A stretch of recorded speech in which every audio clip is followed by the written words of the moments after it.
কিন্তু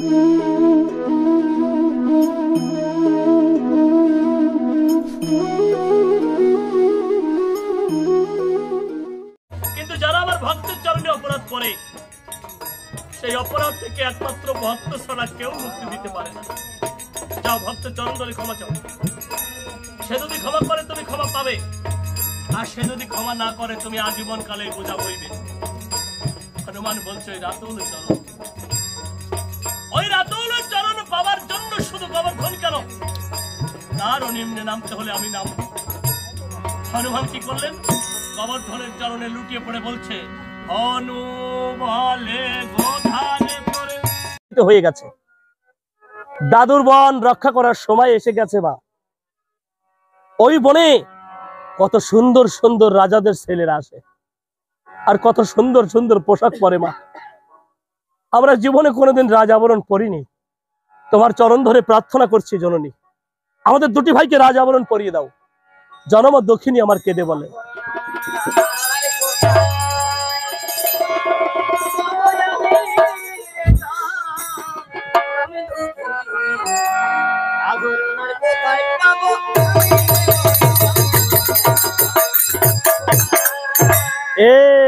এসেছো বাপ মুনির কুলে, মুনির দানা কোথায় মেলে,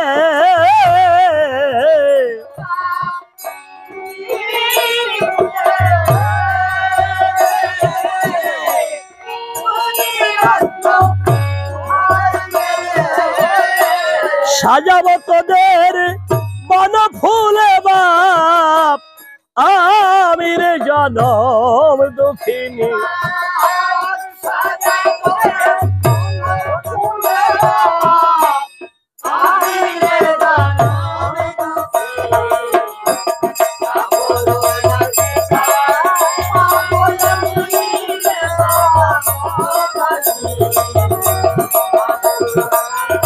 কৌশিলা মায়ের কাছে আভরণ প্রার্থনা করেছেন, জনম দক্ষিণী দেবী সীতা কোথায় পাবেন আভরণ।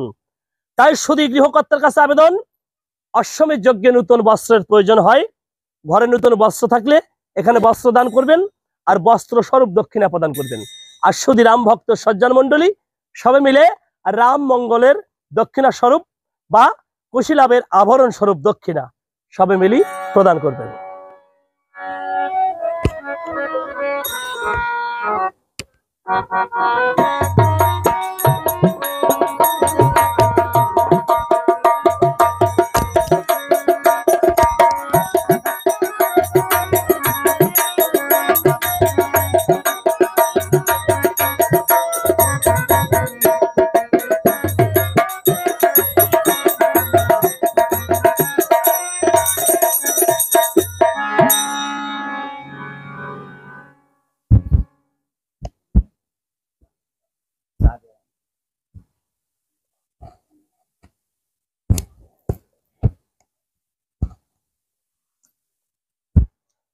দেখেন একটু চা খাওয়া যায় না।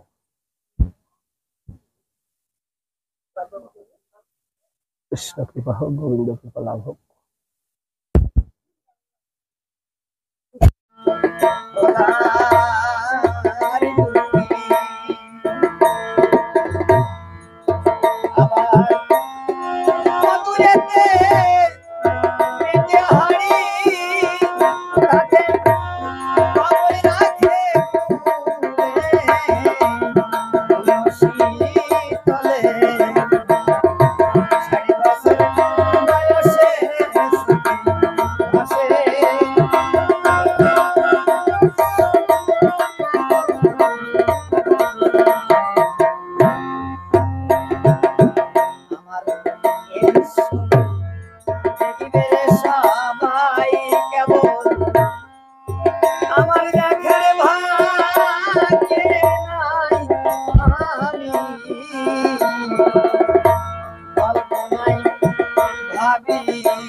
দেবী সীতা বনপুষ্প চয়ন করি বনপুষ্পের আভরণ দিয়ে কুশীলাভকে সাজিয়ে দিলেন আর মস্তকের উপরে হস্ত রেখে আশীর্বাদ করলেন পুত্রদয় আমি যদি সতী নারী হই তোদের এই বনপুষ্পের আভরণ এই মুহূর্তে রাজাবরণ হয়ে যান সঙ্গে সঙ্গে কুশীলাভের আভরণ আর রাজাবরণ হয়ে গেছে মা বলল তোরা একটু সকাল সকালে ফিরে আসিস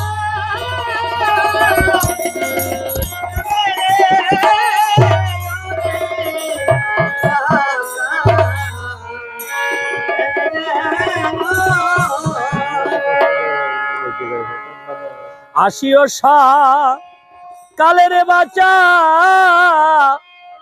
আসিও সকালে রে বাঁচা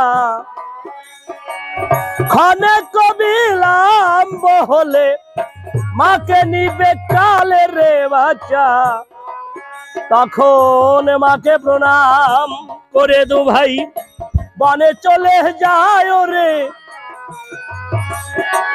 পিছনে থেকে সীতা ডাকে আইরে ফিরে আয় রে বাচ্চা আরে কুশীলাভ এসে মাকে তখন করে প্রণিপাত রে বাচ্চা কুশীলাভের অঙ্গে সীতা করেন দন্তাঘাত রে বাচ্চা কুশীলাভ যাত্রা করে বেরিয়েছেন মা পিছন থেকে ডাক দিলেন ফিরে এসে যখন প্রণাম জানালেন বাম অঙ্গের কনিষ্ঠ আঙ্গুলে মাথা অন্তর্ঘাত করলেন লবার কুশ বলছে মা তোমার মতো অমঙ্গল ময়ূরভণী তো জীবনও দেখিনি এ কি করছো মা বলে কোনটা মঙ্গল আর কোনটা অমঙ্গল সেটা আমি বলি শোন কুশি রে লবে রে লব রে কুশি রে মায়ে দন্তাঘাত করে যাহার শরীরে রে বাচ্চা সেদিনের মতো কোন শত্রুর অস্ত্র দেহে প্রবেশিবে না আর হাসা থেকে কান্না ভালো যদি কান্দে বায় রে বাচ্চা আগে হতে পিছে ভালো যদি ডাকে মা রে আর ভরা হতে শূন্য ভালো যদি ভরতে যায় বাসা থেকে মরা ভালো যদি মরতে যায় রে তখন মাকে প্রণাম করে দু ভাই বনে চলে যায় আরে গভীর বন মাঝে এসে তারা ঘরে ধনুর বান কীর্তিবাস পণ্ডিত ঠাকুরের অমৃত লহরী কুশীলাভ পুনঃ বনে এলো সবে বলুন হরি হরি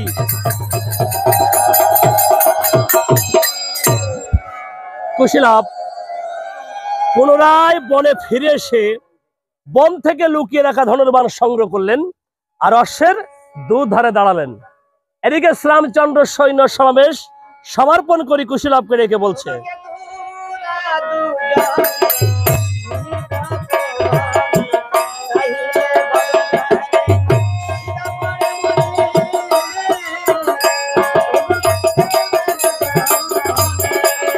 তোদের গলে দেখি বালক শত শরীর হার ত্রিভুবনে এ হারে নাছিল কাহার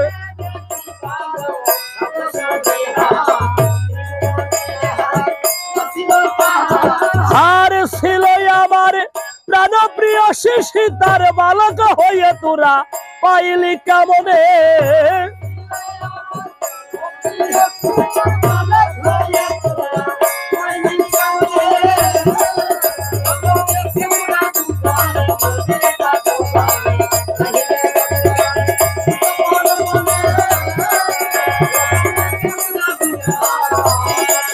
আমি তোদেরই বধিব শব্দ ভেদি মানে বালক হয়ে তোরা সহিবি কেমনে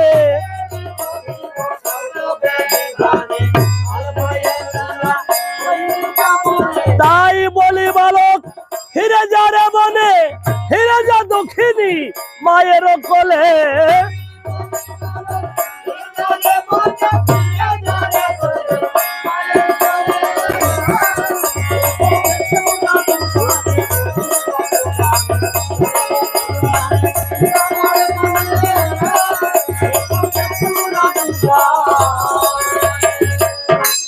বলি বালকদ্বয়, বলুন।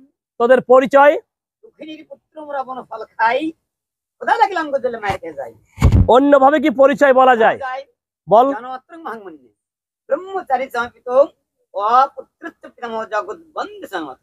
শ্লোক তো পটাশ পটাশ করে বলছিস, অর্থ জানিস? আপনি জানেন? হ্যাঁ জানি। বলেন। জন্ম মাত্রাং মহামুন্যে, জন্মিবার পর পরই তোরা মণি ঠাকুর হয়ে গেছিস। ব্রহ্মচারী চমে পিতা, তোদের পিতা একজন ব্রহ্মচারী। অপুত্র চ পিতামহ, অশব্দের অর্থ হলো নেই, মানে তোদের পিতামহের কোনো সন্তান ছিল না। আর জগৎ বন্ধে সমে মাতা, বন্ধা শব্দের অর্থ জানিস? বলেন আপনি। যে নারী সন্তান প্রসব করে না তাকে বন্ধা বলা হয়। তাহলে তোদের মা হলো এক কথায় বাজা, তাহলে তোদের জন্ম কি করে হলো? পণ্ডিত, আপনি কোন কলেজে পড়েছেন? ফরিদপুর মহিলা কলেজে পড়েছেন? হাট গদ্ধপ। আপনার অর্থ হয় না, আপনি তো গৌণত্ব বলেছেন। হ্যাঁ আমি গৌরত্ব বলেছি, সত্য। তোরা মোক্ষত্ব জানিস? অবশ্যই জানি। বল।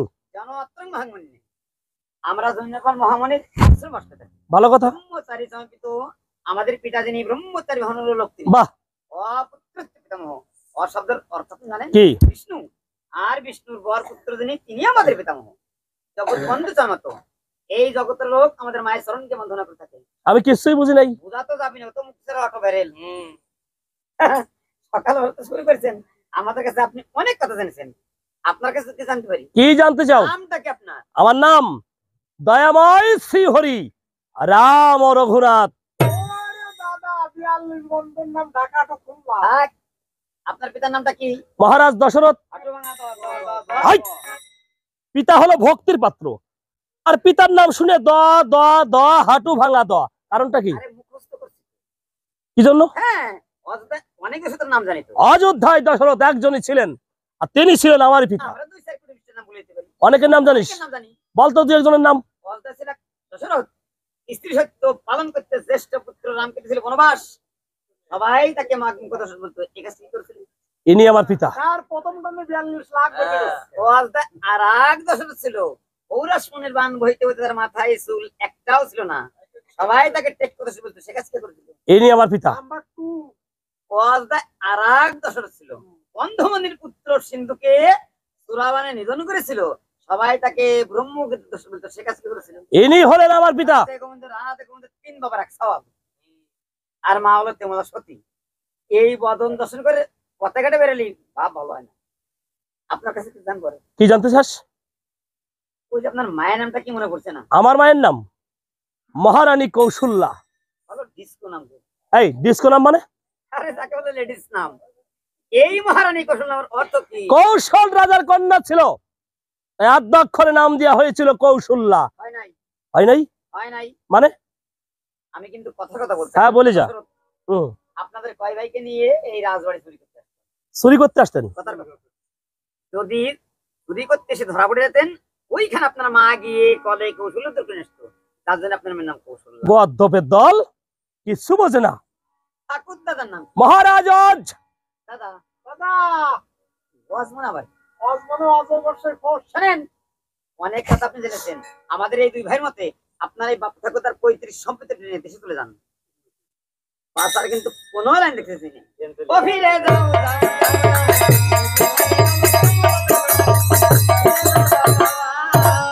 আমার 14 গোষ্ঠীর পিন্ডি চটিয়ে দিয়ে এখন বলছিস দেশে ফিরে যাও।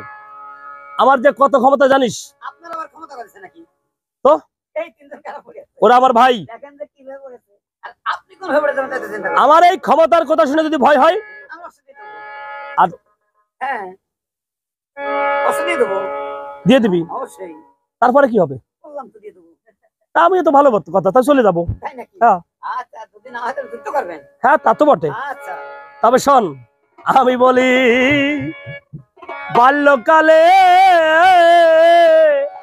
বোধেছি তারকা,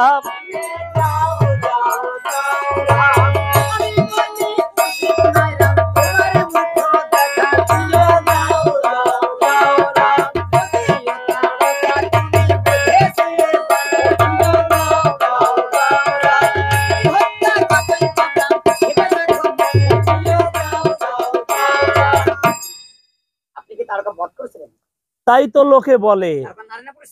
তারকা নারী ছিল। আপনি জানেন শাস্ত্রে লেখা আছে নারী তো মহাপাপ। পণ্ডিত মশাই, আমি ভালো করে জানি নারী হত্যা মহাপাপ, হ্যাঁ, কিন্তু আমি কেমন নারীকে বধ করেছিলাম যে নারীর ভয়ে মুনি ঋষিগণ পথ চলতে ব্যর্থ হয়ে গিয়েছিল। ওই নারীকে বধ করে আমি হাজার হাজার মুনি ঋষিদের আশীর্বাদ লাভ করেছি। ওই রকম ক্ষমতা এইখান থেকে অশ্ব নিয়ে যাবে না। তার মানে ভয় হয় নাই, হ্যাঁ, ক্ষমতা আরো আছে। বলেন আপনি।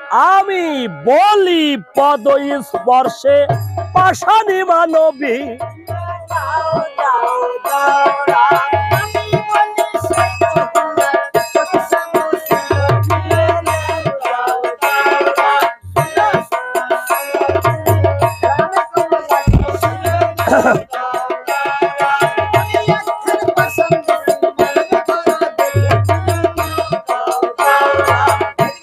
কেন আপনার চরণখানা পাশানে পথ তুলে দেন, মানে বেশি চলে যাক। তোমাদের জন্য কি আমি নতুন করে মানবী করবো? আপনার চরণের গুণ কমিয়ে গেছে নাকি? শোনেন, অহল্যার পতির অভিশাপ ছিল, আর সেই পাষাণের সাইড দিয়ে আপনি একটু হেঁটে গেছিলেন। উত্তরে বাতাসে আপনার চরণ দুলে উড়ে গিয়ে পাষাণের পর পড়েছিল, আর পাষাণে তো মানব হয়ে গেল। কি আপনার ক্ষমতা না বাতাসের? তোরাই বল, বাতাস। আমার কোনো ক্ষমতাই ছিল না, না, ভয় হয় নাই, না, ক্ষমতা আরো আছে। বলেন। আমি বলি ধনুক ভাঙলেম মিথিলা নগর,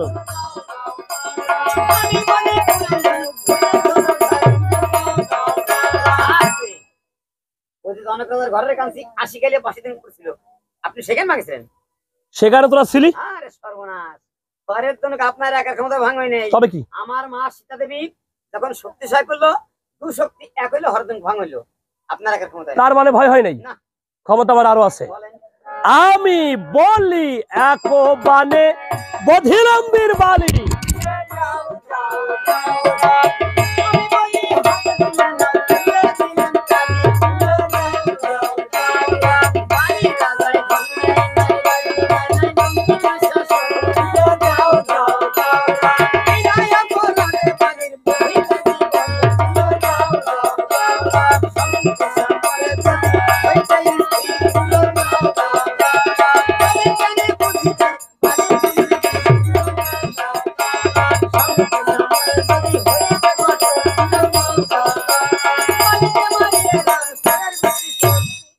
কি বললি?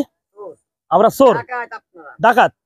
আই, আমাকে চোর বলিস ডাকাত বলিস, আমি স্বীকার করছি, কিন্তু আমার গোষ্ঠী শুদ্ধ সবাই চোর। লজ্জা পাচ্ছে আপনার? এই এই বেটা, এই একজনের অপরাধে অন্যজন কিন্তু অপরাধী মোটেই হয় না। বলে দিব। হ্যাঁ বল, সত্যই বল। আপনার ভাই সাধু ঠাকুর লক্ষণ, হ্যাঁ লক্ষণ সাধু, ওই যে নিকুম্বলা যজ্ঞে গিয়ে ইন্দ্রতে মেহনত করছিল। হ্যাঁ করেছিল। তার ভালো আছে, স্বীকারও যায়। ওই যে বালির রাজার কোনতে মান মারলেন, পিছন দিক আপনি থেকে কেন সামনে গেলেন না? প্রয়োজন ছিল না। প্রয়োজন ছিল না, ওই সামনে গেলি, আরে দোতলায় বসে উটা বুড়ি নিয়ে ট্রেন তিরি করে সাথে ফাঁসল লাগতো না।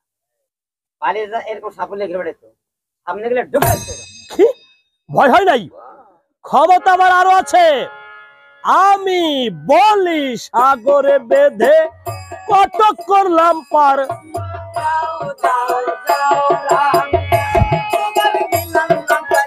এলাম কতবার,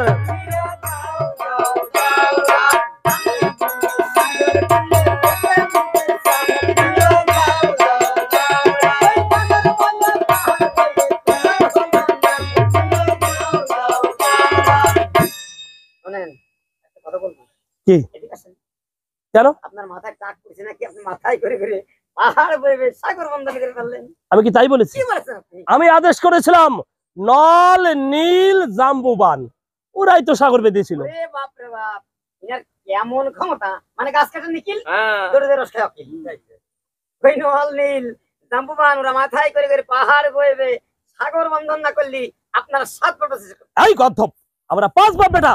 আপনি একটা কি বলছেন আমাদের পিতাই? কি? আমার পিতা একা 3টি কর্ম করেছে, আর আমার পিতা 3 জন হয়ে গেছে। ভয় হয় নাই, না। ক্ষমতা আমার আরো আছে। আমি বলি একবানে বধিলাম রাবণ, আমি বলি বর্ণেছে পবনে। আচ্ছা, আপনার একটা মৃত্যুবান ছিল?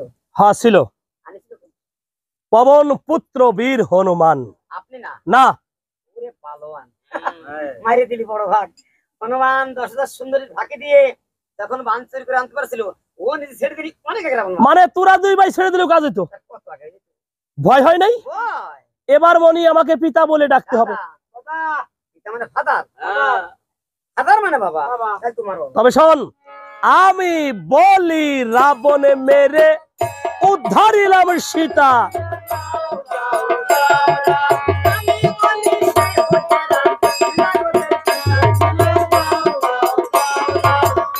বাহ, এতক্ষণ পরে একটা ভালো কথা বললি।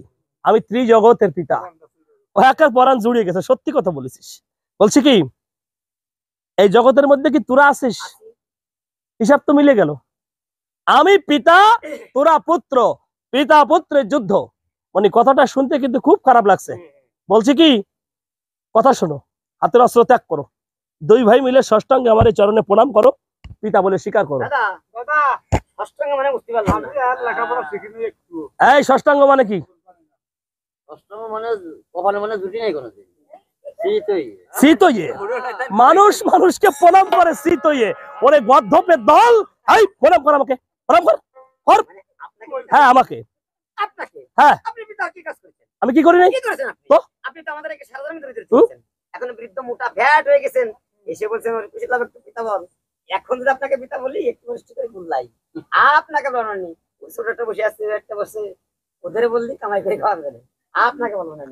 কিছুতে না দুটি শিশু দিলেন পরিচয়, সাজরে সাজরে সৈন্য সাদর সমুদায়। প্রথমেতে যুদ্ধে এলো যত সৈন্যগণ, এক এক করে বিনাশ করছে কুশি বিচক্ষণ। কুশি অলপ এক এক করে রামচন্দ্রের সবগুলো প্রাণীকে মেরে ফেলেছে। বাকি মাত্র 4 জন প্রাণী, গোবর্ধন, ধুনা, রামচন্দ্র, হনুমান। এখন গোবর্ধন ছুটি এসে রামচরণে প্রণাম করে বলছে, প্রভু আবার কি হলো? আমাকে আদেশ করুন, হ্যাঁ হ্যাঁ হ্যাঁ, আমি যুদ্ধে যাবার মাত্র নিধন যেন হয়ে যাই। পাগল, নিধন করি আসি। ওরে বাবারে, আমার ভুল হয়ে গেছে। আচ্ছা ঠিক আছে, আমি যাচ্ছি। গোবর্ধন যুদ্ধে কি করলো? এত বলি গোবর্ধন কত মানুষ ছেড়ে দিল, কিছু দূরে বটবৃক্ষে মানুষ ঝুলিতে লাগিল। ধুনা, এই চল দেশে চলে যাই। মারা গেছে একেবারে খুন, খুন জখম ক্লিয়ার। আপনি বান ছাড়লেন, উত্তর দিক তাকায় আছেন আপনি দক্ষিণ দিক ঘটনা। মনি, একে বলা হয় ডিজিটাল বাংলাদেশ। ভুলে গেছো সেই করোনা ভাইরাসের কথা? কেন? ওরা থাকে বনে, ওদের রঙে করোনা ভাইরাস থাকতেই পারে। আমি আমার বাড়ির থেকে আসবার সময় মাস্ক আনি নাই। যদি ওরা হাসি কাশি মারে, মুখে চোখে লাগে, বোকা নেই তোমার মতন আমি। বান কোথায়? আপনার বান কোথায়? বান শিশুদের অঙ্গে। তাই নাকি? হুম। ওই দেখেন দরজার ওই পাশে ঠকাস করে বেরিয়ে গেছে। হ্যাঁ? ও জীবাণু। আর সর্বনাশ, আর তো বান নাই, আমি কি দিয়ে যুদ্ধ করব? যা বাপ, বানটা ফেরে নিয়ে আয়। বাপটা বিয়ে করে যাবেন না আমি। হাই, তার মানে আমি মানে মর বাঁচাবো নাকি পড়ি? তার মানে আমি ওখানে যেতে পারবো না। তাহলে আমি যাই না না না যাই না। কেন? যাতে পারবেন না, পারবেন না, থাকতে পারবেন। গোবর্ধন ধুনাকর রহস্য কুশীলব হাসতে হাসতে হাতের অস্ত্র ত্যাগ করে দেয়। সুযোগ বুঝে গোবর্ধন কি করলো? এত বলি গোবর্ধন পরমাণু ছেড়ে দিল, বনের মধ্যে দুটি শিশু চাপিয়া ধরিল। ধুনা, ধুনা, দেখেন কেন? শিশু ধরেছি। তেল কষান। এই তেল খোটাবো মানে? আপনি বলেন পাটুরে গাড়িতে শিশু ধরে। আমি কি সেই শিশু ধরেছি? তাহলে আমি ধরেছি বালক শিশু কুশি আর লব। ওরে বাপ রে বাপ, ভালো করে দানা হয় না, দাদা করে কানা করে কিন কিন করতেছে। শ্রীমতী মহারাজকে বলতেন না? এই শ্রীমতী মহারাজ গোবর্ধন, মহারাজ গোবর্ধন। টাকা টাকা নাকাতে নাই। কেন? আমি ধ্যানে আছি। ধ্যান চোখ, যোগ। আরে চোখে তুলসীর পাতা ব্যবহার করতেছি। এই তুই কি মরে গেছিস? মরতে মানে অভ্যাস করে ভালো আগে। যাদের ভয়ে চোখে তুলসীর পাতা নিয়ে পড়িয়াছ রে মনি, এই দেখো কি করেছি, দেখো। দাদা আমার তুলসী পাতা তো তুই সরাও তো। আরে সর্বনাশ, আপনার শরীরে একটু মায়া দেয় নাই। ওদের মায়ের কথা মনে করে কিভাবে কান্না করছি। আমি জীবনও তাকাবো না। শিশু ছেড়ে দিলেন রাজা, এই করিল কাম। কুশীলবই উঠে তখন ধরে ধনুর্বাণ। ধুনা, কোথায় তুই? আমি 2 নাম্বার হাই, ধর, ধর। কি করেছেন? তুই বললি কেন? কি বলি? তুই বললি শিশু ছেড়ে দেন, কিভাবে ছেড়ে দিয়েছেন? তবে কি কবে ছেড়েছেন? এই মাত্র? মানে কয় ঘন্টা আগে? ওরে গদ্দপরে, ওই দেখ ঘরের আপনারা টাকা, ওই যে। আরে মনি দুই বসে আছি, কি কলা দেই নাই। আপনাকে কি বলেছিলাম? কি? বলেছিলাম যে দেন দেন না দেন না দেন, মানেটা কি? পরিষ্কার দিয়ে না বাংলা, তোর কথা শুনি আমি কি? দিয়ে না দান। আমি না দান? তাহলে তুইও মর। এত বলে কুশিবীর ধনুক ধরিল, ব্রহ্মবাণী উভয়েরই নিধন করিল। কীর্তিবাস পণ্ডিতের অমৃত লহরি, রামানন্দ ভক্তগণে বলুন হরি হরি।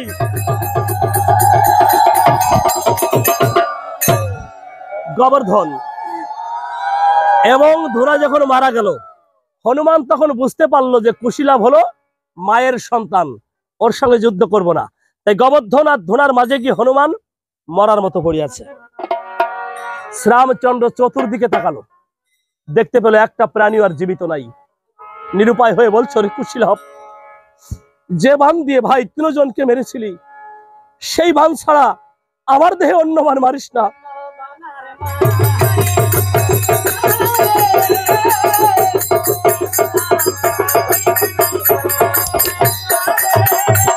শ্রীরামচন্দ্র 2টি বান হাতে ধরে বলছে, বান, ওরা যদি আমার পুত্র হয় ওদের অঙ্গের আবরণ হবি, আর ওরা যদি শত্রু হয় ওদের বক্ষ ভেদ কর। একবান মারিচেন রাম, নামে চন্দ্র কলাবান।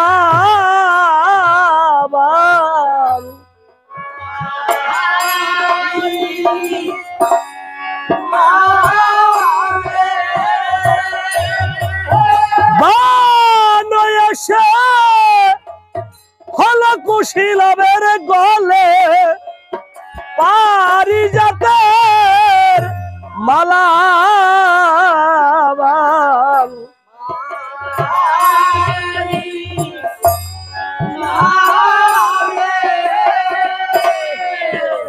আর আগবানো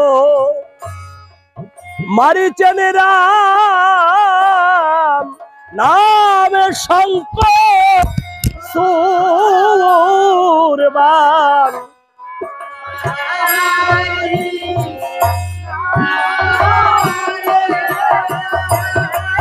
বান এসে হল কুশীলবের সেই চরণের নূপুর।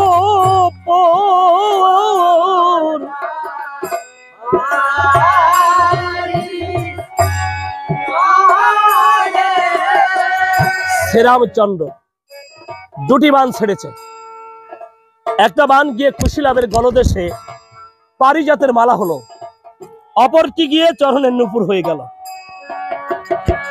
লাভ বলছে, ভাই কুশ, 3 দিবস ধরে মোরা যুদ্ধ করছি, কিন্তু কোন রাজা আমাদেরকে এত সুন্দর বেশে সাজাই নাই।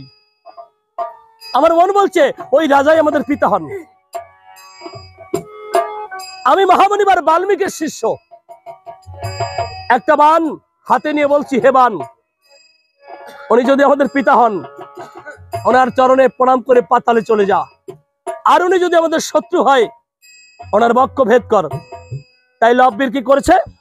লব্বির মা রিচে বানো নামে মহাকাল বান, চরণে প্রণামী বান প্রবেশ পাতাল। লব্বির যখন বান ছেড়ে দিয়েছে, সেই বান ছুটে গিয়ে রামচরণে প্রণাম করে ধীরে ধীরে পাতালে চলে গেল। রামচন্দ্র কি করলেন? হাত দুখানি বাড়িয়ে দিলেন, আয় কুশ, লব, তোরা আমারই সন্তান। লব আর কুশ পিতা বলে শ্রীরামচন্দ্রের বক্ষের মধ্যে এসে বসেছে। চিত্রকূট পর্বত থেকে মহামনিবার বাল্মীকি দেখলেন, আপন তপবনে পিতা পুত্রের মধ্যে মিলন হয়ে যায়, গ্রন্থখানা কিঞ্চিত অপূর্ণ থাকবে। উনি সঙ্গে সঙ্গে দুষ্টা সরস্বতীকে স্মরণ করলো। কোথায় দেবী? দুষ্টা সরস্বতী, অভয়ের জিহ্বাগ্রে ভর করো। ছোট মতিচ্ছন্ন আর রাম এবং লব আর কুশ আবার বিচ্ছিন্ন হয়ে গেল। আর রামচন্দ্র লব আর কুশকে দূরে ছুঁড়ে ফেলে দেয় আর বললে, তোরা আমার গুণের ভাই লক্ষণকে মেরেছিস, তোদের সঙ্গে সম্বন্ধ স্থাপন করলে আমার মান যাবে। তাই আমি চাই যুদ্ধ। অস্ত্রধর আমার সঙ্গে যুদ্ধ কর। কুশি বলে রাজা এবার হাও হে সাবধান, ব্রহ্ম মানে তব জীবন করিব সংহার। ব্রহ্মবান ধরে কুশি টানিতে লাগিল,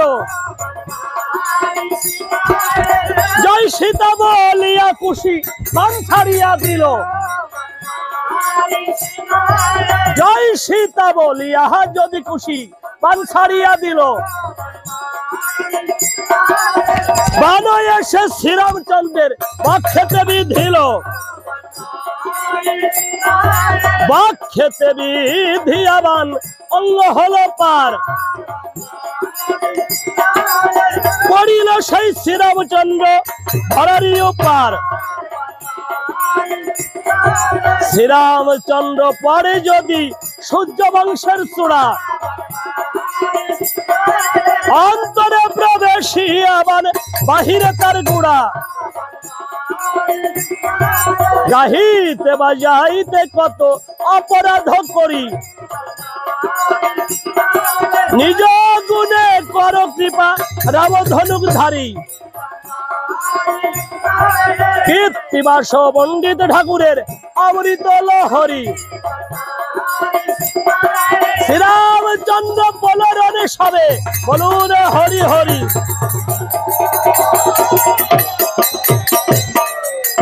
শ্রীরামচন্দ্র যখন যুদ্ধে পড়ে যায়, লব আর কুশ ছুটে গিয়ে শ্রীরামচন্দ্রের হস্তের অঙ্গরি আর মস্তকের মুকুট ধরে টান দিল। হনুমান তো মরে নাই। হনুমান জেগে বলছে, দেখ কুশ, অনেক ধৈর্য ধরেছি আমি, কিন্তু এমনটি ভাবিস না যে আমি জীবিত থাকতে তোরা আমার প্রভুর অঙ্গ থেকে পোশাক খুলে নিয়ে যাবি, এটা সম্ভব নয়। কুশ বলছে, দাদা ওই দেখো, এতদিন করলাম রাজাদের সঙ্গে যুদ্ধ, আর আজকে বনের একটা বানর আমাদেরকে ভয় দেখাচ্ছে, কি করব? লব বলছে, এক কাজ কর, মায়ের দোহাই দিয়ে ওকে বেড়াফাট মানে বেঁধে চল মায়ের কাছে নিয়ে যাই। মায়ের মুখে বানরের গল্প তো অনেক শুনেছি, এই বানরটাকে যদি আমরা নিয়ে যেতে পারি মা বোধহয় তুষ্ট হবে। সঙ্গে সঙ্গে কুশ বেড়াফাট বান দিয়ে হনুমানের হস্তপদ বন্ধন করলেন। হনুমানের দুই নয়নের জল ছেড়ে দিয়ে বলছে, ওরে কুশ, ওরে লব, কার দোহাই দিয়ে আমাকে বাঁধলি? আমাকে বাঁধতে পারে ত্রিসংসারে আমি এমন বীর তো দেখি না।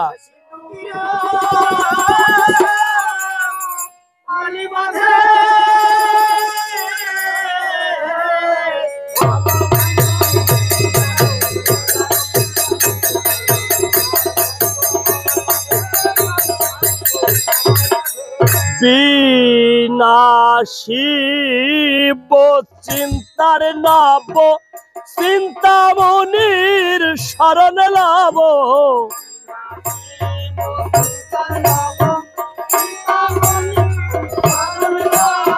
কাস্কিরে ভাই বিসম্বাদের বাধা দিলাম তাই আপন স্বরে।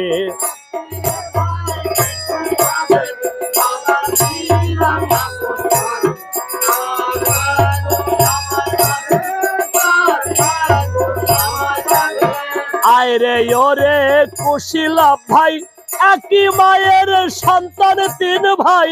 আয়রে ওরে মায়ের ছেলে মার কাছে যাই, কাজকে রে বাঁধবি সম্বাদের।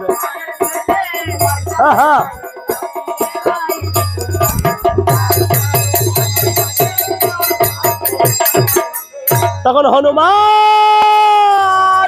নিয়ে কুশিলাবে করিল গমন।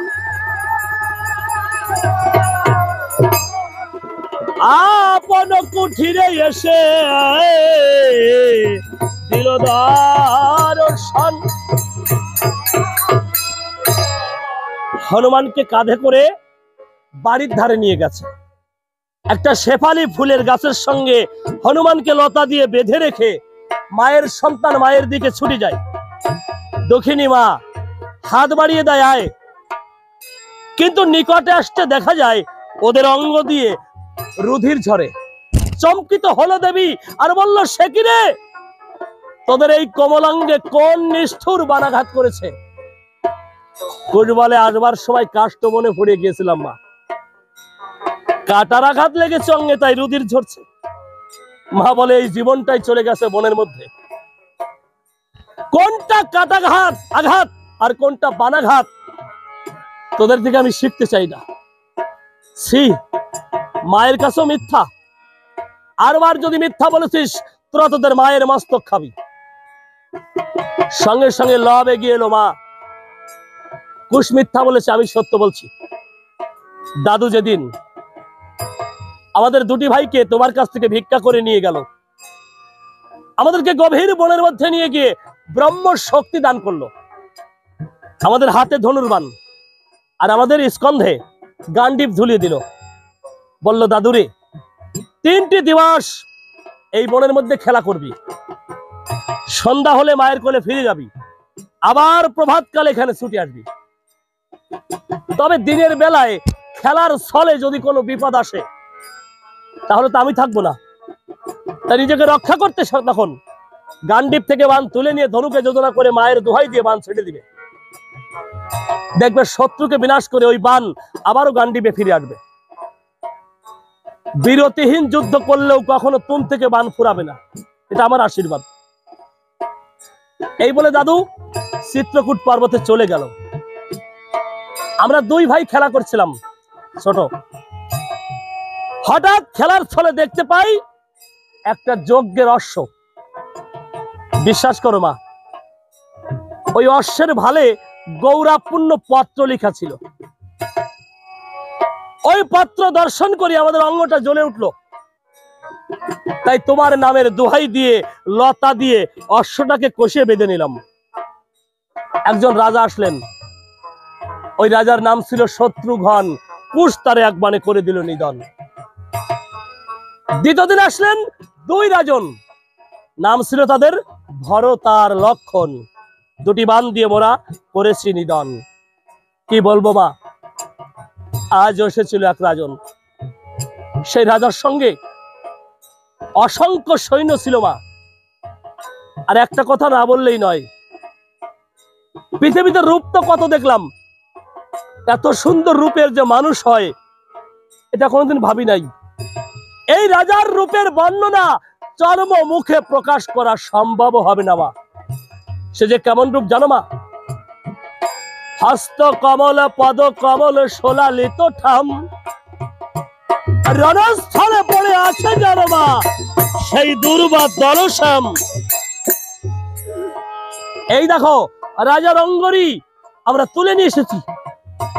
মা দেখতে পায় রামচন্দ্রের হস্তের অঙ্গরি, শিরে করে ঘাত করে আর বলে, কোন বনে বোধে এলি আমার রঘুকুলমণি।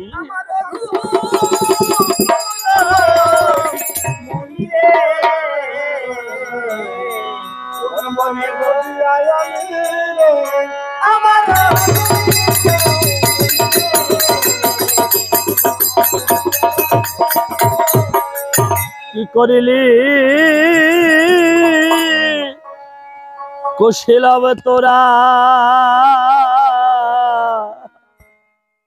কি করিলি কাম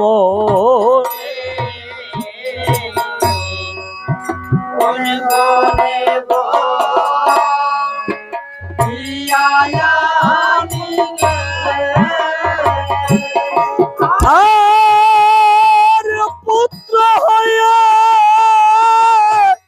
শত্রু হলি তোরাই 2টি ভাই।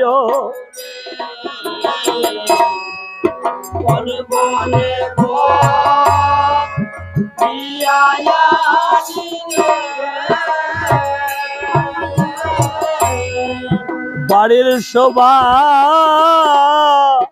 বাগ বাগিচা, ঘরের শোভা ডুয়া।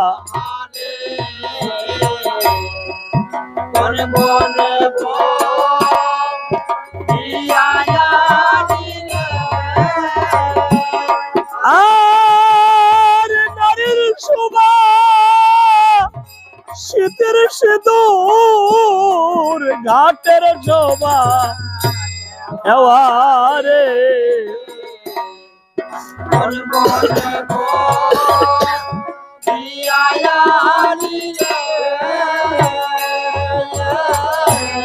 অনেক খুশি লাভ। নারীর শোভা হলো হাতের শাখা আর শীতের সিঁদুর। তোরা পুত্র হয়ে সেটা আমার নিকট থেকে কেড়ে নিলি। ওরে পিতৃঘাতক পুত্র কখনো সুপুত্র হতে পারেই না। আমি মানি না তোরা আমার সন্তান। দূরে যা কুসন্তান, আর কোনোদিন যেন আমি না দেখি। কুশ দাঁড়িয়ে বলছে, মা অন্যায় করেছ তুমি, আর এই বিশ্ব সংসারে অপরাধী হয়ে গেলাম আমরা। তোমার নিকটে অনেকবার কিন্তু পিতার নাম জিজ্ঞাসা করেছিলাম আমরা, তুমি কখনো আমাদেরকে পরিচয় দাওনি যে আমরা রাজপুত্র। এই পরিচয় গোপনের কারণে আজকে পিতা পুত্রের মধ্যে যুদ্ধ হলো। ওই রাজা আমাদের পিতা আর আমরা হলাম রাজপুত্র, কিন্তু আমরা পড়ে আছি বনের মধ্যে। বাহ, এমনটি কেন? তোমারই কারণে আজকে আমাদের বনবাসী হতে হয়েছে। সামান্য তৈলের কতটুকু মূল্য হতে পারে জননী? আজকে সেই তৈলের অভাবে এই সুন্দর কেশে জটা ধরেছে তোমারই কারণে। অভিশাপ তোমারই প্রাপ্য। তাই আমরা দুই ভাই মিলে তোমাকে অভিশাপ দিচ্ছি। এর পরবর্তী জন্মে যখন তুমি জন্ম নিবে এই ধরিত্রীর বুকে, এই জগৎ সংসার তোমাকে মা বলবে না, তোমাকে কলঙ্কিনী রায় বলবে জননী। এক ধারে পুত্র অভিশাপ আর অন্য ধারে প্রতিশোধ। শিরে করাঘাত করছে আর বলছে, পুত্র হয়ে শত্রু হলি, আমার শীতের সিঁদুর তোরা মুছে দিলি।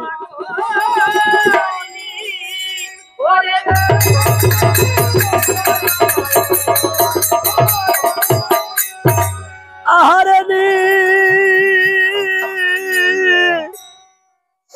নিদারুণ বিধি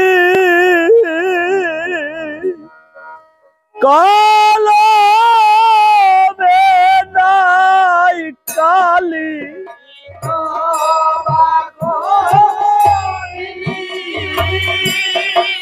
আর আমার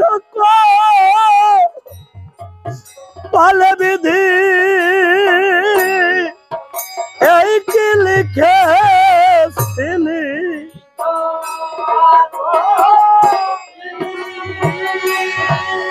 আমি আগে যদি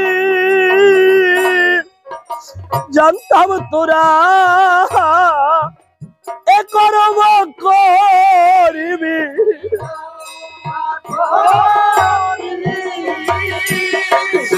আর না দিতাম মার বুকের দুগ্ধ, না করিতাম কোলে।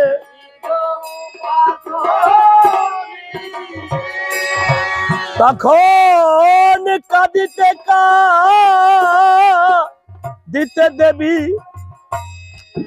করিলেন গমন, আর পথি মধ্যে হনুষণে হল দর্শন।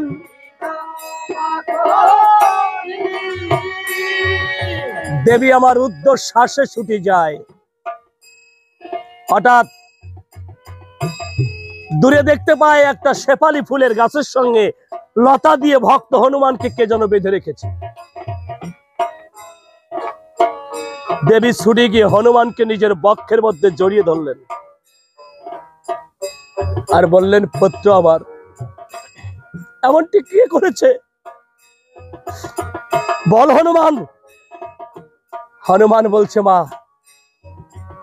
কতদিন পর তোমার চরণ দর্শিলাম, ভক্তি ভরে একটা প্রণাম ওই চরণে করব, সেই শক্তি আমার এই দেহে আর নেই। এই দেখো লব আর কুশ কি করে বেঁধেছে আর কি করে বেঁধেছে আমাকে। মা বলছে, তুইও পরাজিত হনুমান, তুই মহাশক্তির অধিকারী, যার দেহে এত শক্তি, সেই বীর পঞ্চবর্ষীয় বালকের ধারে পরাজিত হয়ে গেছে। কেন? হনুমান বলছে, মা, কেউ না জানুক, তুমি তো জানো। এই হনুমানকে পরাজিত করা অসম্ভব, কারণ আমি অপরাজিত। কিন্তু আজকে আমি পরাজিত হয়ে গেছি। কেন জানো? তোমার এই লব আর কুশ যখন আমাকে বেঁধেছিল, বলেছিল, শুনো শুনো শুনো, তুমি শুনো হনু ভাই, মদের বন্ধনে যদি না মানো, মা সীতার রইল দোহাই।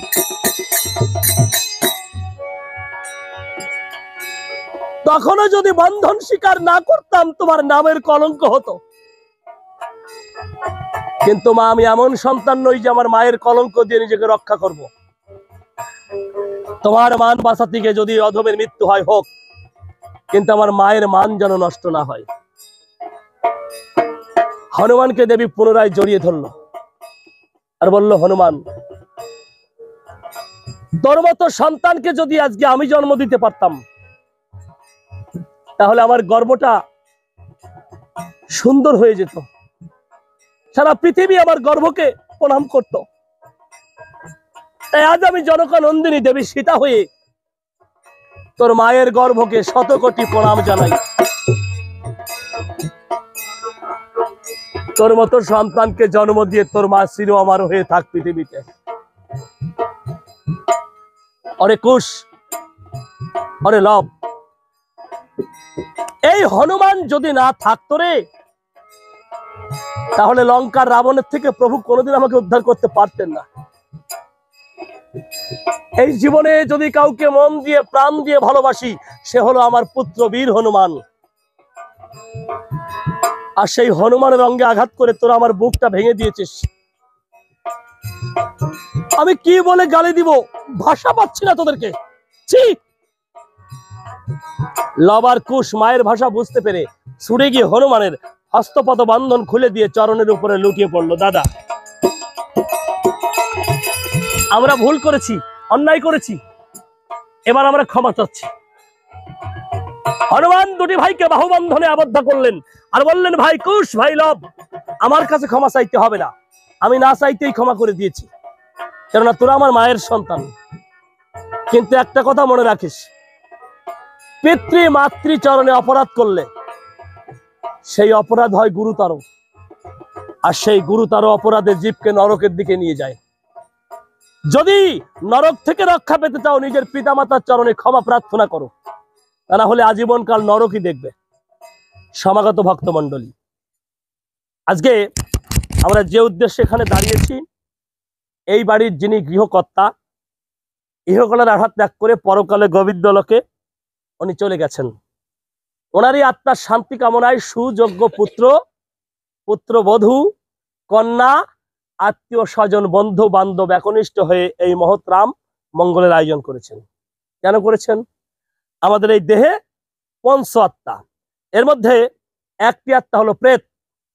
প্রেত আত্মার উদ্ধার রাম নাম, জীব আত্মার উদ্ধার কৃষ্ণ নাম। তাই সনাতন ধর্ম অবলম্বী আমরা সকলেই শ্রাদ্ধ পরে ভক্তি ভরে মধুর রাম মঙ্গল কীর্তন দিয়ে থাকি। আজও কিন্তু সেই একই উদ্দেশ্য। তাই আমি একটু অনুরোধ করব, আমরা কষ্ট হলে একটু দাঁড়াবো, ওনার আত্মার শান্তি কামনায় গোবিন্দলোকে আমরা একটু প্রার্থনা করবো। কৃপা করেন সকলেই।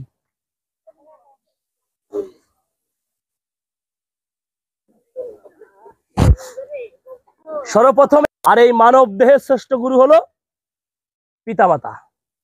শাস্ত্রকার বললেন, পিতা স্বর্গ, পিতা ধর্ম, পিতা হি পরম তপ, পিতারি পিতিমা পণ্যে প্রিয়ন্তে সর্বদেবতা জননী, জন্মভূমিষ্য স্বর্গাদপি করিয়সী। আর একজন গুরু রয়েছেন, তিনি হলেন শ্রী গুরু। অজ্ঞান অতিবিরান্দেশায় জ্ঞানঞ্জন ষোলকয়া চক্ষুরাঙ্গৃতাঙ্গন তস্মে শ্রী গুরাভে নমঃ। আমাদের দীক্ষা শিক্ষার গুরু, তাই তো? তবে যত গুরুই থাক, আমাদের সকলেরই মুখ্য উদ্দেশ্য যে আমরা শেষের দিনে পরম গুরুকে লাভ করব বা ঈশ্বরকে লাভ করব, তাই তো? ঈশ্বর কি বললেন?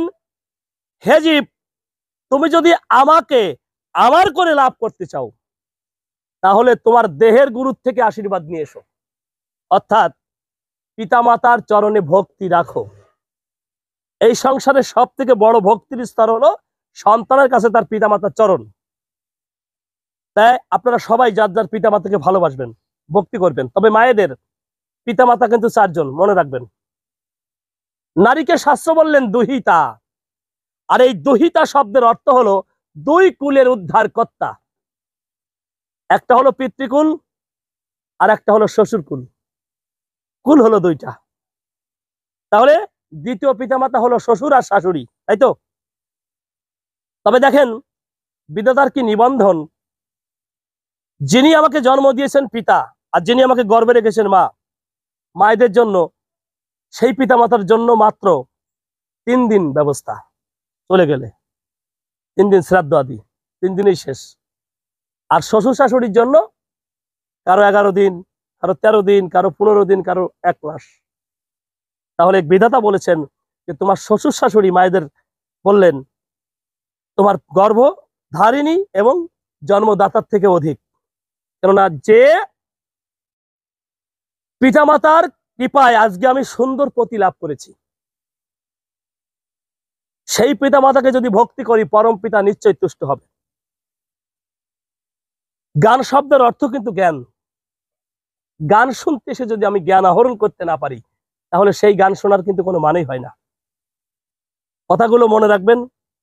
পৃথিবীতে এমন কোনো তীর্থস্থান নাই যে পিতামাতার চরণ থেকে অধিক শক্তিশালী। গয়াকাশী বৃন্দাবন যাই বলেন না কেন, সন্তানের কাছে পিতামাতার চরণ থেকে গয়াকাশী বৃন্দাবন বড় নয়। এই সংসারে আপনজন আমার কে? একটু ভালো করে নিজেকে নিজে প্রশ্ন করুন যে আমাকে এই সংসারে বেশি ভালোবেসেছে কে? আমি ছিলাম কোথায়? পিতার মস্তকে, তাই তো? এলাম কোথায়? মায়ের গর্ভে। মা যদি কষ্ট করে 10 মাস 10 দিন আমাকে গর্ভে ধারণ না করতেন, তাহলে কিন্তু এই পৃথিবীতে আসতে পারতেন না। এবার এই পৃথিবীতে যখন আসলেন, এই যে শীতের রাত চলছে, প্রস্রাব করে বিছানা ভিজিয়ে দিয়েছেন, মা কাপড় পাল্টাতে পাল্টাতে এমন সময় এসে গেছে যে কাপড় আর নেই, সব ভিজে গেছে। মা কি করেছে? নিজের অঞ্চলখানা পেতে দিয়েছে। নিজে ভিজে জায়গায় শুয়ে আছে, কিন্তু সন্তানকে অঞ্চলের উপর শুয়ে রেখেছে। যখন ওই অঞ্চলখানাও ভিজে দিয়েছেন, তখন মা কি করেছে? সন্তানকে বক্ষে জড়িয়েছে। নিজের শীতে থরথর করে কাঁপছে, কিন্তু নিজের সন্তানকে তাপ দিয়ে সন্তানকে রক্ষা করছে। এমন বান্ধব পৃথিবীতে পাবেন কোথায়ও? হ্যাঁ। এবার পিতার ভূমিকা। যখন আমি ধীরে ধীরে বড় হলাম, আমাকে সুখী করতে, আমাকে ভালো রাখতে পিতা সারা জীবন ভরে হাড় কাটা খাটুনি খেটে যত অর্থ উপার্জন করেছেন, সব অর্থ আমার পিছনে ঢেলে দিয়েছেন। চিন্তাও করে নাই যে এই অর্থ দিয়ে দিচ্ছে, এই অর্থ চলে গেলে আমি কি করব। নির্দ্বিধায় সন্তানের পিছনে টাকাগুলো সব খরচ করে দিচ্ছে জলের মতো। কোনোদিন ভাবছেও না যে এই টাকা দিয়ে দিচ্ছি, এই টাকা পাবো কি আর? পাওয়ার আশায় কিন্তু দেয় না। তাহলে পিতামাতা আমাকে সুন্দর রাখতে, আমাকে ভালো রাখতে সর্বস্ব বিলিয়ে দিয়েছেন। তাহলে এমন বান্ধব কিন্তু পৃথিবীতে খুঁজলে কোথাও পাওয়া যাবে না। যদি কারো পিতামাতা জীবিত থাকে, একটু পরীক্ষা করে দেখেন। সকালবেলায় বাড়ি থেকে বেরিয়ে যাবেন, যাবার সময় সবাইকে জানিয়ে যাবেন যে আমি বাইরে যাচ্ছি, আসতে রাত হবে। ইচ্ছা করে রাত করে ঘরে ফিরবেন। দেখবেন সকল ঘরের দরজা বন্ধ হয়ে গেলেও পিতামাতার ঘরের দরজা কিন্তু খোলা থাকে। কেন? পিতামাতা চাতক পক্ষীর মতো তাকিয়ে থাকে, আমার সন্তান এখনো ঘরে আসে নাই। চাতক পক্ষী এমন একটা পক্ষী যে নদীর জল, পুকুরের জল সে কিন্তু পান করে না। উদ্যদিকে তাকিয়ে থাকে কখন বৃষ্টি নামবে, বৃষ্টির জল পান করে তার তৃষ্ণা নিবারণ করবে। তৃষ্ণায় প্রাণ গেলেও পুকুরের জল সে খায় না। সন্তান যদি বাইরে থাকে, পিতামাতা অসুস্থ হলেও কিন্তু সন্তানের চিন্তায় তার চোখে কিন্তু আর ঘুম আসে না।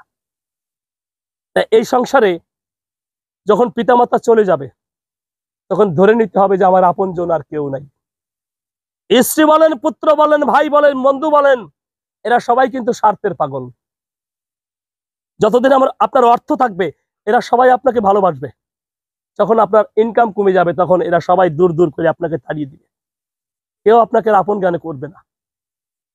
এই সংসারে পিতামাতা চলে গেলে শাস্ত্র বললেন পিতামাতার উদ্দেশ্যে শ্রাদ্ধ আদি, কীর্তন আদি, দান ধান করতে হয়। শুধু তাই নয়, ওই দিনটা ধরে রেখে প্রতি বছর পিতামাতার স্মরণে স্মরণ সভা বসাতে হয়।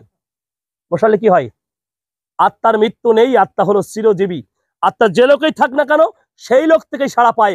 পার্থিব সংসারে সন্তান জন্ম দিয়েছিলাম, সেই সন্তান এতদিন গত হওয়ার পরেও আমাকে ভোলে নাই। তখন ওই আত্মা তুষ্ট হয়ে পরমাত্মাকে ডেকে বলে, হে গোবিন্দ, সংসারে সন্তান রয়েছে, এতদিন পরেও আমার সন্তান আমাকে এখনো ভোলে নাই। তাই যতদিন আমার সন্তান সংসারে থাকবে, সংসারে তাদেরকে তুমি সুখে রাখো, শান্তিতে রাখো, আর শেষের দিনে তোমার চরণ থেকে তারা যেন বঞ্চিত না হয়। পিতামাতার অশেষ আশীর্বাদ লাভ করতে হলে আমাদের কিন্তু স্মরণ সভা বসাতেই হবে। আর পিতামাতা গত হয়ে গেলে পিতামাতার ছবি ঘরে দরজায় টানিয়ে রাখবেন। যখন আপনি ঘর থেকে বাইরে যাবেন, ওই ছবির উপরে প্রণাম জানিয়ে বলবেন, মা বা বাবা, আমি একটু বাইরে যাচ্ছি, আমাকে একটু দেখো। দেখবেন সারাদিনে পথিমধ্যে যতগুলো বিপদ আসবে, সকলগুলো বিপদ থেকে ওই আত্মা ছায়ারূপে আপনার সঙ্গে থেকে আপনাকে রক্ষা করবে। যদি বিশ্বাস না হয় করে দেখেন। শাস্ত্র বললেন, মায়ের হাড় যদি থাকে মাটিতে পুঁতা, সেই হাড়ই বলে আমার বাসা রইল কুথা। পিতামাতার দেহের মাটিও সন্তানের মঙ্গল কামনা করে। এমন বান্ধব চলে গেলে আর কিন্তু খুঁজলেও পাওয়া যাবে না।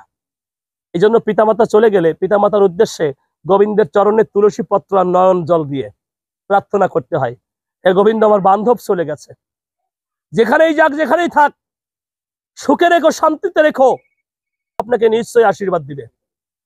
এর মধ্যে কোনো ভুল নাই। তাই আমি বলি, পিতামাতার ভালোবাসা এই সংসারের শ্রেষ্ঠ ভালোবাসা। এরকম ভালোবাসা আর কারো কাছ থেকে পাওয়া যাবে না।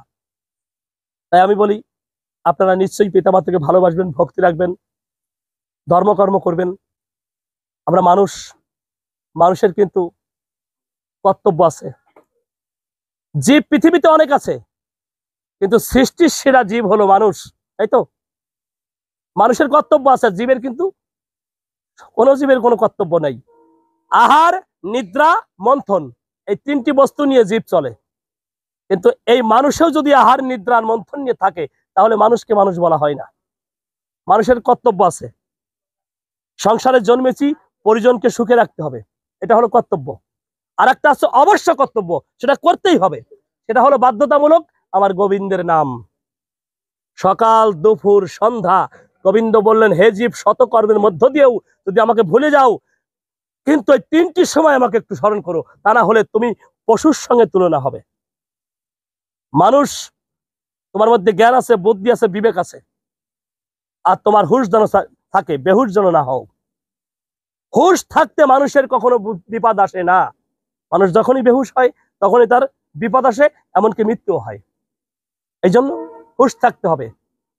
সংসারে সবার সঙ্গে সুন্দর আচরণ করতে হবে, পিতামাতার ভক্তি করতে হবে। আপনি যদি আপনার পিতামাতাকে ভক্তি করেন, আপনার সন্তানও আপনাকে ভক্তি করবে। আর আপনি যদি সেটা না করেন, আপনার সন্তানও কিন্তু করবে না। এই সংসার হলো দেয়া থেকে নিয়ে, আপনি করবেন, আপনি পাবেন। ভালো কর্ম করবেন, ভালো ফল লাভ হবে। খারাপ কর্ম করবেন, খারাপ ফল লাভ হবে। সত্য বল, সোপাতে চল, ওরে আমার মন। যা হোক, পিতামাতার উদ্দেশ্য অনেকগুলো দান আছে। বস্ত্রদান, অন্নদান, গীতাদান, স্বর্ণদান। তবে যার যেমন সামর্থ্য, দান কিন্তু সামর্থ্য অনুযায়ী করতে হয়। তাই যা হোক, এখানে গীতা দান করবেন, আসুন, চলে আসুন। নিজের মাথায় নেন, কিন্তু থাকবে না। হাত, পা, চোখ, কান, নাক কিচ্ছু থাকবে না। আমি ইন্দ্র শূন্য থাকবো, সূক্ষ্মাচারী, বাতাসে উঠতে হবে। তখন কিন্তু আমি ইচ্ছা করলেও যা খুশি তাই করতে পারবো না। তখন আমি একাকী থাকবো, অন্ধকারে থাকবো। যদি গীতা আমার সঙ্গে থাকে তাহলে আলো তো থাকবে। আলো যদি থাকে সঠিক পথে যাওয়া যায়, আর অন্ধকারের মধ্যে সঠিক পথ খুঁজে খুব কষ্ট হয়। গীতা অধ্যয়ন করবেন, গীতা জ্ঞান লাভ হবে, আর গোবিন্দ কৃপা লাভ হবে। তবে মনে রাখবেন, পিতামাতার চরণে ভক্তি না করে গীতা পাঠ করতে যাবেন না, তাতে কাজ হবে না। যে ব্যক্তি মূলের ঘরে অন্ধ, সেই অন্ধ ব্যক্তির অন্ধত্ব কোনোদিন দূর হবে না। এই জন্য গুরু রেখে যে ব্যক্তি গোবিন্দ ভজে, সেই ব্যক্তি নরকে মজে। আগে গুরু, তারপরে গোবিন্দ। তাই গুরুকে ভালোবাসলে গোবিন্দ কৃপা নিশ্চয়ই লাভ হয়। এই সংসারে আমরা মানুষ, আমাদের হুঁশ থাকতে হবে যে আমরা কি করলে গোবিন্দ চরণ পাবো। পথটা সুন্দর রাখতে হবে। ভুল পথে পদক্ষেপ নিলে গোবিন্দ কৃপা কখনো লাভই হবে না। তাই যার যার পিতামাতার চরণে ভক্তি রাখবেন, আর যিনি চলে গেছেন ওনার জন্য গোবিন্দ লোকে একটু প্রার্থনা জানাবেন, ওনার আত্মার যেন শান্তি হয়, গোবিন্দ লোকে যেন বাস হয়। এবার কুশীলব দেবী সীতা হনুমান গভীর বনে চলে গেল। দেখতে পেল তপবন শ্মশান হয়ে গেছে। দেবী সীতা রামচরণে লুটিয়ে পড়ে বলছে, প্রভু তুমি চলে গেলে, আমি কি এই বৈধর্ম জীবন চাই? না, এই জীবন আমি চাই না। হনুমান, অগ্নি জ্বালিয়ে দাও, আমি অগ্নি মাঝে প্রাণ দিতে চাই। হনুমান কাষ্ঠ দিয়ে অগ্নি ধরিয়ে দিল। দাও দাও করে অগ্নি জ্বলে উঠল। দেবী সীতা অগ্নি প্রদক্ষিণ করছে আর বলছে, হে অগ্নিদেব, আমি যদি আবার এই সংসারে আসি আর রামের মতো পতি, কৌশল্যার মতো শাশুড়ি আর লক্ষণের মতো দেবর যেন আমি লাভ করতে পারি। এইবার যখন প্রাণ ত্যাগ করবেন, মণি ঠাকুর চিত্রকূট পর্বত থেকে দেখতে পেলেন কুষার জল সম্পূর্ণ রক্তবরণ ধারণ করেছে। উনি নিমেষের মধ্যে নিজের বনে ফিরে এসে মাকে ডেকে বলছে, মা, তো রাম লক্ষণ ভরত শত্রুঘ্ন বন্ধু বান্ধব আত্মীয় স্বজন কেউ মারে নাই, সবাই চৈতন্যগণ হারিয়ে আছে, আমি আমার কুষার জল ছিটিয়ে এবার সবাইকে দিব প্রাণ।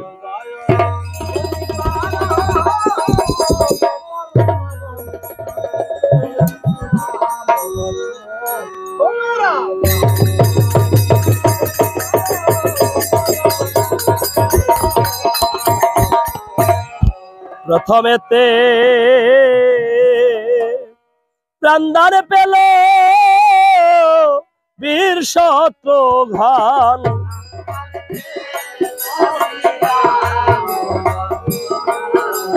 তারপরেতে প্রাণদান পেল ভরত আর লক্ষণ,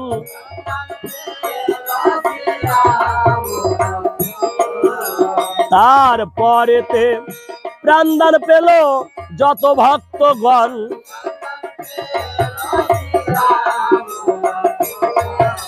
সঙ্গে সঙ্গে প্রাণদান পেলেন আমার রাম রঘুনাথ। রাম লক্ষণ ভরত শত্রুঘ্ন বন্ধু বান্ধব আত্মীয় স্বজন সকলে জীবিত হলো। সকলে মিলে অযোধ্যা এসে উপস্থিত হলো, পুনর্যজ্ঞের আয়োজন করলো।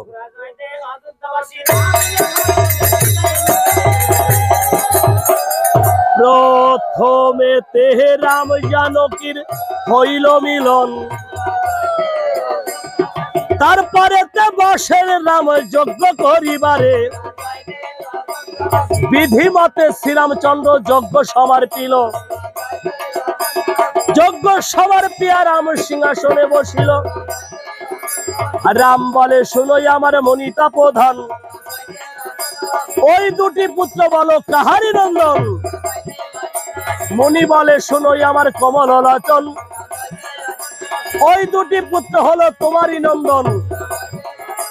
এসো প্রাণের পুত্র বলে তুলে নিল কোলে, সোয়া চুম্বন দিচ্ছে তাদের বদন কমলে। সেই কুশীলবের মুখে হলো মধুর রামায়ণ, তাহা শুনে হলো রামের অশ্রু বর্ষণ। শুধু রাম ভক্ত সজ্জন মন্ডলী, রাম জানকীর মিলন, ভক্ত ভগবানের মিলন, পিতা পুত্রের মিলন, অযোধ্যা দর্শন, অশ্বমেধ যজ্ঞ সুসম্পূর্ণ। এবার রাম মঙ্গলের শেষ আকর্ষণ হলো শান্তি জল। আমরা সবাই মিলে শান্তি জল গ্রহণ করব। আর যদি কেউ অশ্বমেধ যজ্ঞের দক্ষিণা প্রদান করতে চান, করতে পারেন। আর রাম নাম হরির নাম জপ দ্বন্দ্বে দ্বন্দ্বে, আর স্বীকৃত পাপ থাকিলে মধুর রাম নামেতে খণ্ডে, যে স্থানে হয় গো মধুর রাম নামেরও ধ্বনি, অযোধ্যার সমান হয় সে স্থানে মেদিনী। শ্রাদ্ধ শেষে ভক্তি ভরে দিলে রামের নাম জবার দেন, প্রেতাত্মায় উদ্ধারিয়ে যায় স্বর্গধাম। যেজন গায় যেজন বাজায় ভক্তি ভাবে শোনে, সশরীরে স্বর্গে যায় সে জম দাঁড়াইয়ে দেখে। আর রাম নাম গাহ সবে মনেরও হর, সে যাবার দেন রাম রাম রাম হরে হরে।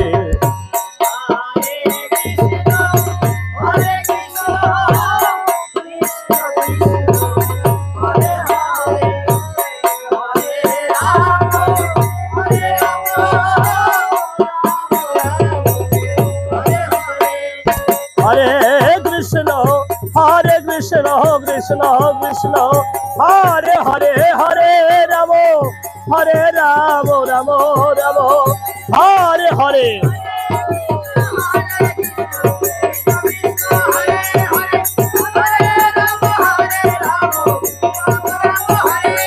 हरे कृष्ण कृष्ण कृष्ण हरे हरे हरे राम राम राम हरे हरे